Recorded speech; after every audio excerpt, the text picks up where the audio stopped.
My father said, John, if the good Lord takes you today, you had a good run. I said, yeah, I had a good run. 3 wives,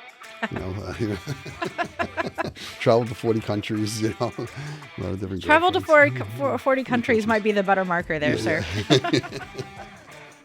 Yep. For those of you guys just joining Touchstone Talks, we're here with John Santa Croce, who is owner-operator for Minori's Meats, a business that I worked to sell to him a few years ago now, which I can't imagine. Time flies.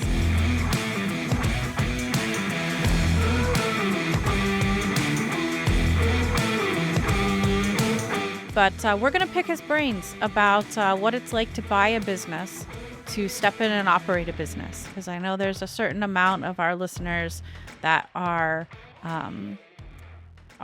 looking for a buy-side business, just like he was. So thank you for having me. Yeah. This is my first podcast. Looking forward to the learning experience. The learning experience is the same kind of conversations you and I have been having for years.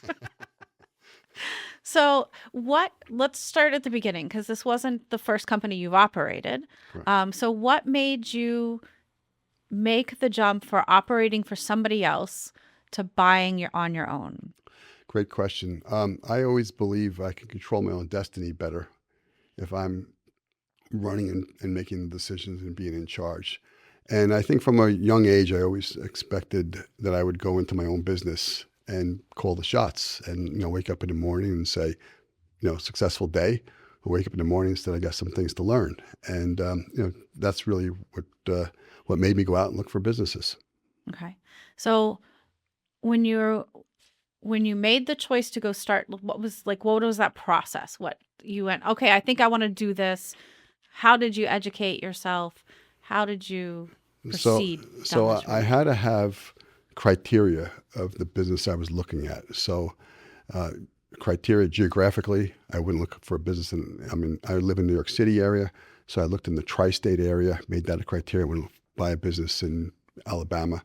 I looked at my experience. I looked at, I know distribution very well. So I wanted a business in the tri-state area that was in distribution, that was family owned, not a big public company, that I could have some receivables and assets that I could leverage off of with a bank. Mm-hmm. And so I put criteria together, and I looked for businesses that were maybe could have been improved in running the operation, where I saw opportunities instead of problems. I looked at the problems as opportunities on what I can fix and improve to turn the business around. Okay. So that mindset was good for us at Minori's, right? Family-owned businesses. Third generation. Right. Third generation family-owned business. But some opportunities available for improvement. So that makes sense why that was a good selection for you. Correct. How long did you take to find? So I gave the company that I sold, they gave me a 3-year contract. And I asked for 1, they gave me a 3-year contract anyway. And in the first 3 months, I told the CEO, I'll give you a year. That's it. Culture, I always say. So there was meetings after meetings. People were complaining they couldn't get things done. And my saying was, talk less, do more.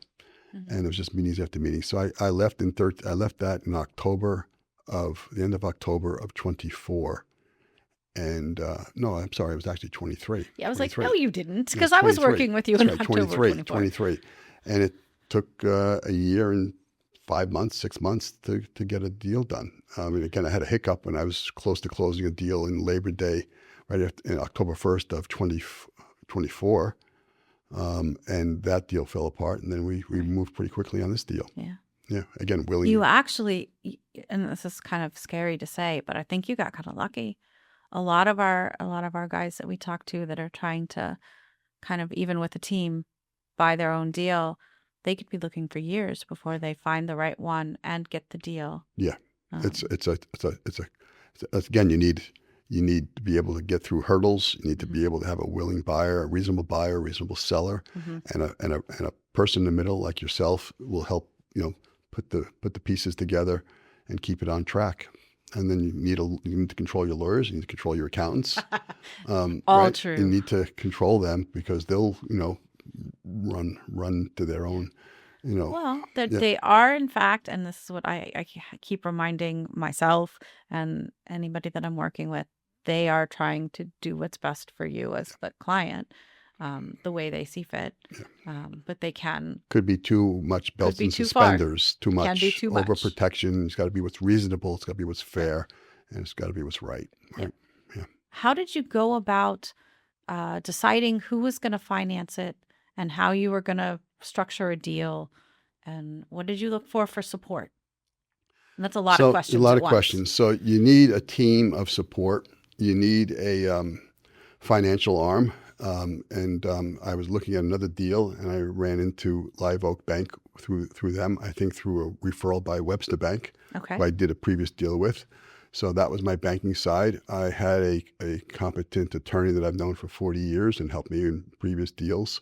So I had an attorney. I had a CPA firm, an individual named Jeff Rossi that I've known throughout his career.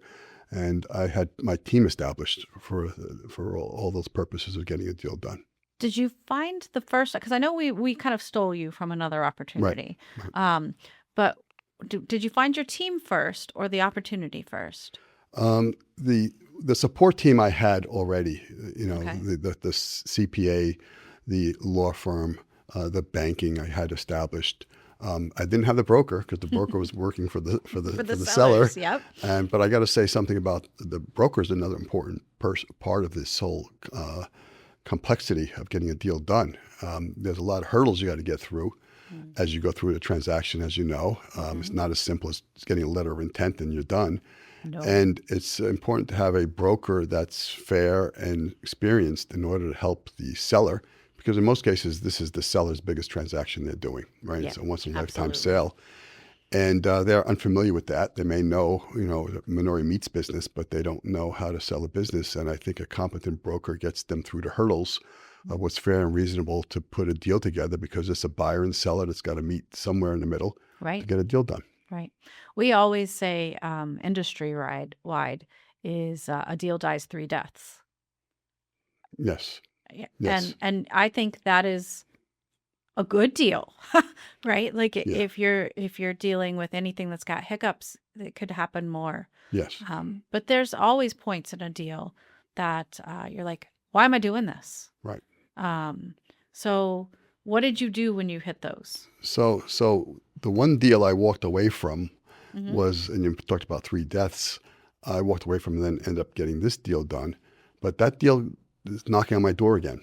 So it's come back just to what you're saying. So we'll see if that makes sense now, because I got my arms full with this deal, but there's some synergies and maybe not as many as I would like. So you have to be flexible. You have to also be strong. You can't just keep jumping. Some people, just think the end zone is to get the deal done, and it may not be the right deal after it's not structured right.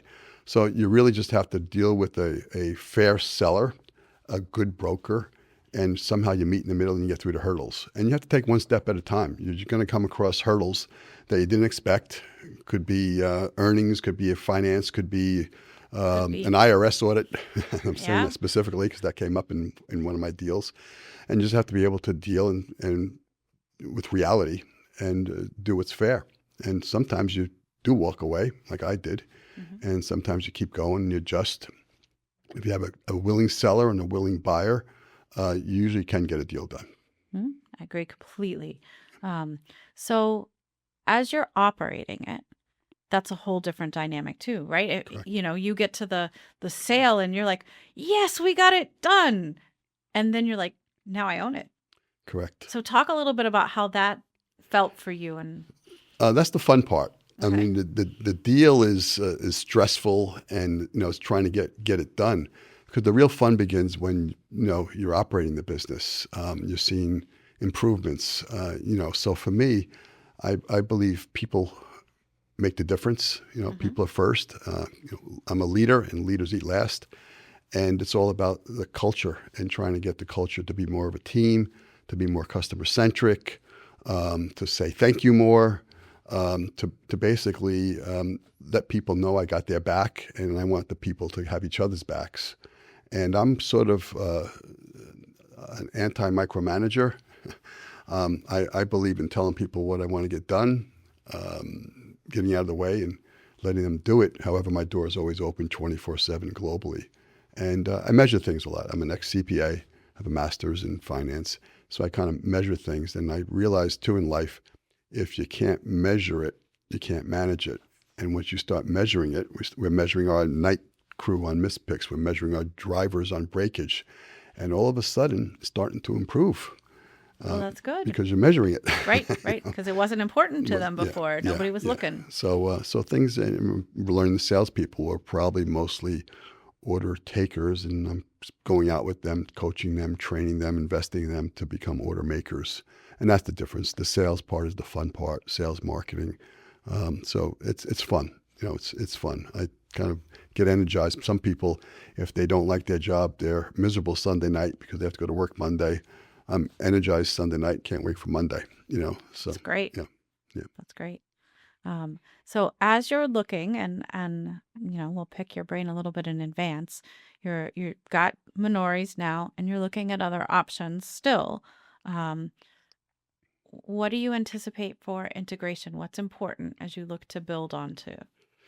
A very good question as well.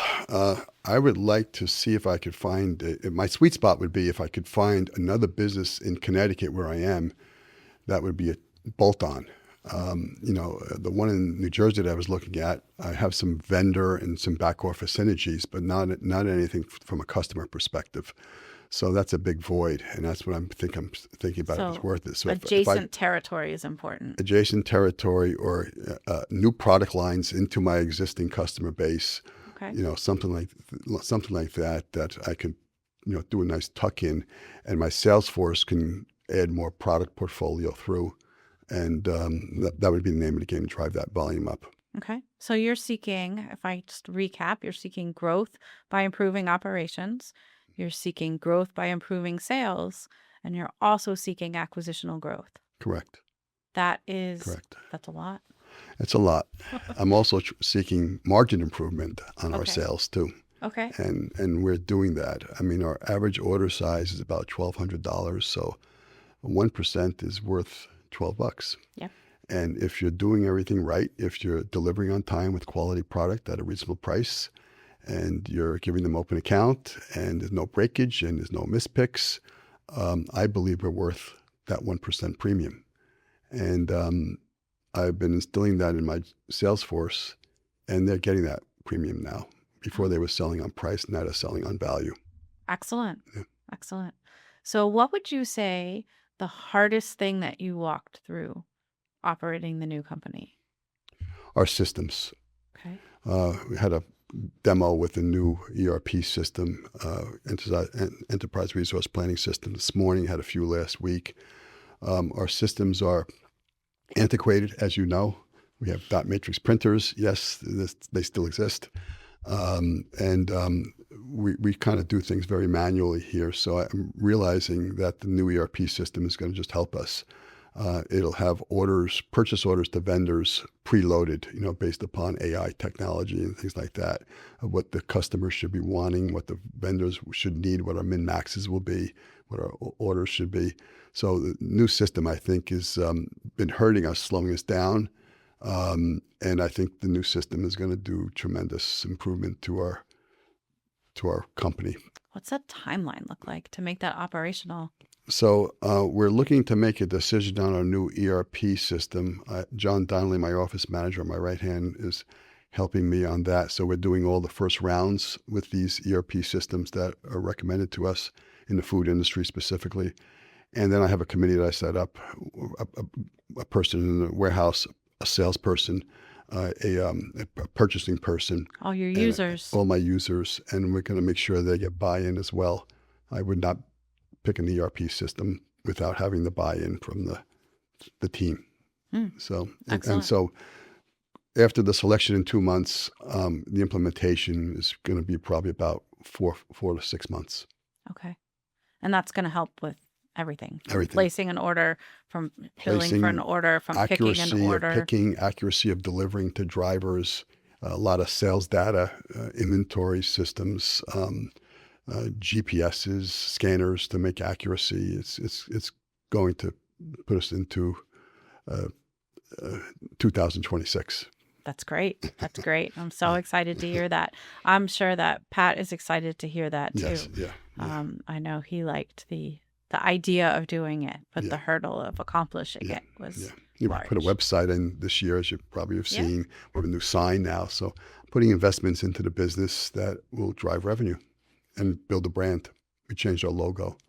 I don't know if you've seen our new logo. I'll give you a I business haven't. card. You should totally give me a new business card. Give you a The business card after chicken this. was what I've got. Yes, the chicken was what And I you think have. that was loosely used. It was a chicken that a lot of people thought was a penguin in the tuxedo. It looked like a penguin, not gonna lie. Oh, I like it. I like it. We went for an animal approach. Yeah, we have the chicken and the pig and, And the cow. the Yep. cow, the three Excellent. proteins. Yeah. Yep. Makes sense. Makes sense. Yeah. Well, it's definitely an improvement. I know growing a business on all of those avenues at one time is a lot. How are you taking care of you? That's a good question too. I go to the gym every morning. I work out. I still enjoy going to Italy during the summer. Oh, and good. Going on vacation. Good. So I still do that. And so yes, I'm doing fine. And as long as my people are performing and happy, that makes me happy. So yeah, I'm doing fine. Good. Good. I'm 66 going on 33. Perfect. So, I'm still going. Perfect. Yep. 33 is a good number. No, it's amazing. The stress can feel overloading. We hear from our founders all the time that too So- many hats and So from my perspective, and I'm profiling salespeople now. When I hire somebody, I'm looking for a senior accountant right now, and I'm having them profiled. Stress comes up as one of the pieces that some people have low stress tolerance. And I don't know if it's me, but I kind of learned that you can't eliminate stress. You have to know how to just deal with it. And probably stress is really your friend. It's back to prehistoric times and caveman times. right, If fight you- or flight. it gave you the energy and the juice to combat and put the adrenaline in you. So you got to know how to deal with it. Yeah. And if you know how to deal with it, it's fine. It motivates you. Excellent. Excellent. So 66 going on 33. What do the long-term plans look like in your household? So my plan with this business is I have my son who joined me in June. He worked for me in a previous company, one of my generator companies that I sold, and he's learning this business. He's enjoying it. So my vision would be that I would maybe slow down another year and maybe go 4 days a week, and then maybe another year go 3 days a week, and just because I'll have better systems in place and better metrics in place, and the business will have better, the people will be trained and used to what has to get done, Yeah. and be able to step out a little bit and put him in. I'm in 2 residences now. Maybe you know or not. I live in New Rochelle, New York. I'm close to my parents that are still alive. 94 in June. My father will be in 89 in August. My mother will be. God bless. But I'm also now got a little place up in New Haven since October. So that's Much easier than driving in every it's day. a 6-minute commute, and it's saving an hour and 15, 20 minutes each way On a good day. on a good day. Exactly. That's with no accidents, no nothing. So that's also, I guess, a peace of mind that it's less stressful driving home. In the winter months, it's driving in the dark and waking up in the dark. So, so it's working out well. Yeah. Excellent. Excellent. Well, it's really interesting to see that you have kind of engineered a lifestyle that works with the business that you acquired. I think that's really important. A lot of our founders, it's what they grew up in, and so to stop and take a minute and see, is it the structure that works for both you and the business is maybe a perspective that a buyer has the opportunity to evaluate that they never did. Yeah, I think a founder of a business, they're so obsessed with their business that they're working 20 hours a day, 7 days a week. It's their business, their business, their business. And I think some things give with that, and you got to be able to balance it. So me coming in just as not as a founder or born into the business as the third generation was, and even the second generation was. I think I look at it from a different perspective. It's a business. It's got to make money. It's got to grow. There's some basic things. People make the difference. You got to invest in the people, and if you could do that, the leader has an easier job. Yeah. So if a listener is a founder and they're considering exiting their business, what markers do you think they should be considering on when the right time for them to personally exit is? Well, I would say that the personal time, there's all cycles, and how interest rates are and multiples, but it really depends upon the founder. I know a lot of people that own businesses, and even people I worked for, they didn't have a plan B. They didn't have vacations. They worked Hmm. 7 days a week. I had my old chairman. He'd be in Europe or South France for a week, and he'd come back 3 days later. I said, "What are you doing back here?" I'd rather be here. I'm like, "You'd rather be here than in South France?" I mean, okay. And so I look at some of those people. You need to have a balance. But if you're enjoying work, I always tell people that it's not work. If you're enjoying it. So, some of these people, they work 24 hours a day and they love it. I prefer to work hard and play hard. I like a balance. I like to go on vacation, like to travel, like to, do other things than just Yeah. work. But when I'm focused on work, I put my all at it and, make that successful as well. Yeah. Well, besides, the obnoxious broker on the opposite side of the table, what was the part of the transaction that surprised you the most? I don't know who the obnoxious broker was in the deal. So I'm looking back. Actually, I've dealt with some brokers that were a heck of a lot, more obnoxious Good. and Glad to hear it. not bending and not reasonable, and in my career. So I got to say, what was the surprise? Um, well, I think we had a surprise at the end, if you may remember, Mm, with the inventory yeah. and the networking capital. That was Oh, a surprise. And, that was an again, epic without surprise. having a general ledger system or an inventory system, which we have now, we have a perpetual inventory system and general ledger system. I mean, you're really blind. And I think, if I recall, you were able to get the buyers to do quarterly financials Correct. because before that they were doing annual financials for Correct. tax purposes only. Correct. So a different way. And I'm looking at monthly financials now, Oh, where, that's where, where, refreshing. where I am, so I need a report card. So I look at the financial statements as the report card of how the business is performing. Now, it takes a lot of study and hard work to get an A or to Mm, go from a C to a B, or to a B to an A. But the report card, if you don't, I said this earlier, if you can't measure it, you can't manage it, right? right. So I look at that as an important piece to make sure the ship is going on course. We did our first budget this year in company history, 2026 budget. I told everybody you'll probably laugh next year, fourth quarter, when we do 2027's budget, at how we did with 26's budget.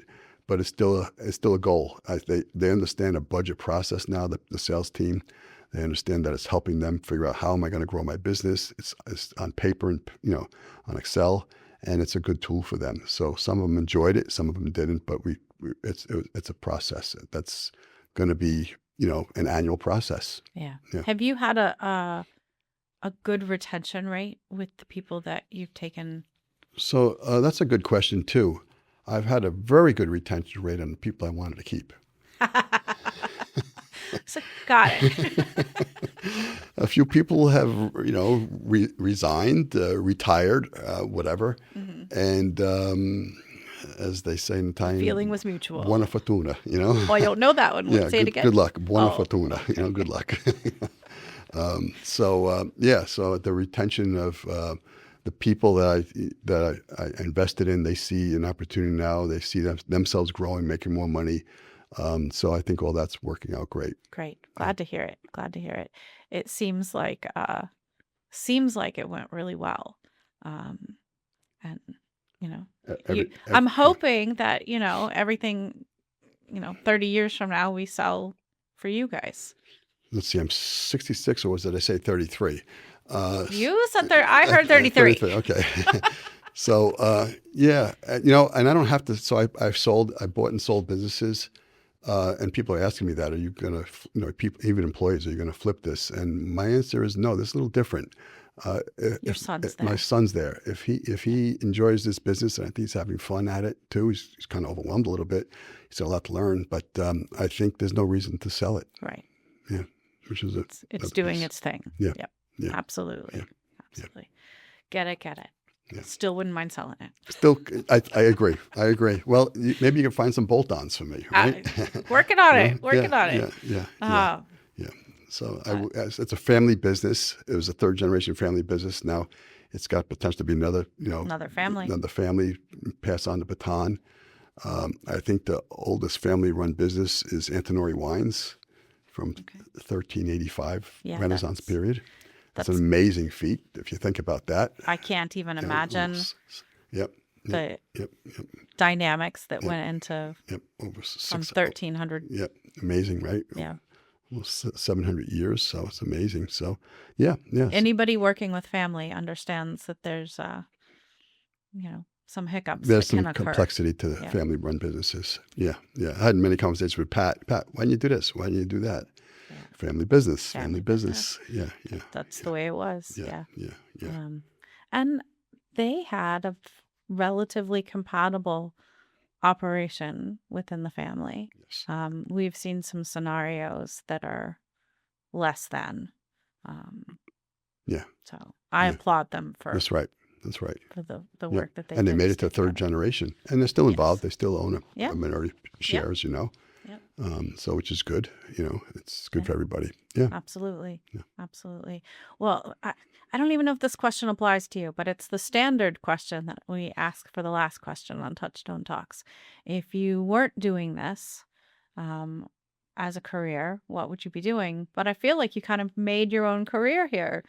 But is there anything else? If I didn't get this deal done, well, the year before I closed on this deal and I was looking for businesses, I went to 10 countries, 10 different countries. And I probably would be traveling a little bit more, but I'm okay with that. I did 40 countries in my life.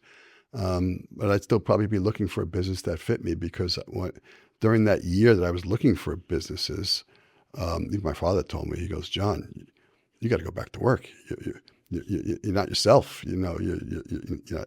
Felt off kilter. Yeah, you need to you got too much energy in you. You got to keep going. So I said, you're right. So, like I said earlier, it's not retirement I don't need to retire if you're having fun. Yeah. Right? It's not work.